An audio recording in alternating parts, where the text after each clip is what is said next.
এখন আমি 5 নম্বর finger exercise দেখাবো। তো এইটা হলো কিছুটা এক্স শেপের, বাজিয়ে শুনি আমি।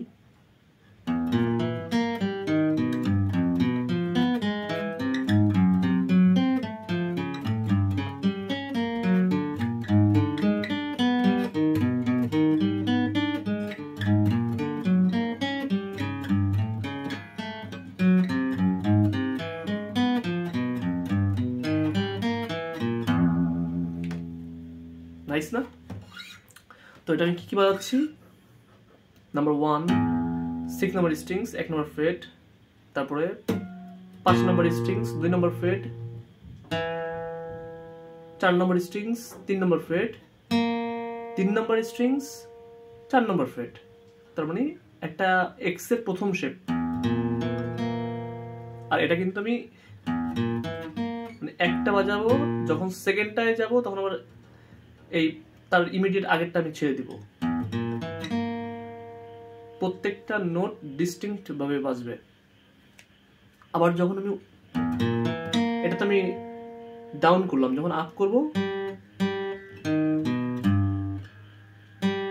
যেখান থেকে যে 1 নম্বর ফ্রেট থেকে শুরু করছিলাম, আমি যখন ডাউন করব তখন আবার 3 নম্বর স্ট্রিংস 2 নম্বর ফ্রেট 4 নম্বর স্ট্রিংস 3 নম্বর ফ্রেট 5 নম্বর স্ট্রিংস 4 নম্বর ফ্রেট 6 নম্বর স্ট্রিংস। আচ্ছা, এইটাই হলো মূলত এইটার শেপ। তো আমি আরেকবার বাজিয়ে শোনাই।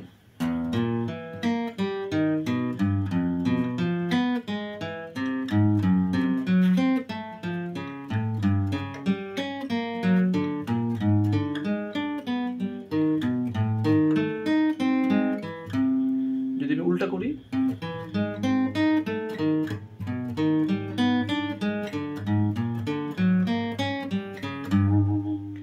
আর এটা আরেকটা জিনিস যেটা হলো নোটিস করতে হবে, যে আমি যখন এই ডাউন করতেছি তখন কিন্তু প্রত্যেকটা ডাউন ডাউন করতেছি, আর যখন আপ করতেছি তখন আবার মানে যখন আমি ডাউন যাচ্ছি তখন এই এক্সারসাইজটা করলে সুইপ পিকিংটা খুব কাজে দিবে আর কি। মানে এটা সুইপ পিকিং শিখতে ফিউচারে হেল্প করবে, যেহেতু আমি এরকম যাচ্ছি যে একবার সব নিচে একবার সব উপরে। তো এইটা হলো 5 নম্বর এক্সারসাইজ। নেক্সট ভিডিওতে আমি 6 নম্বর এক্সারসাইজটা দেখাবো। ধন্যবাদ।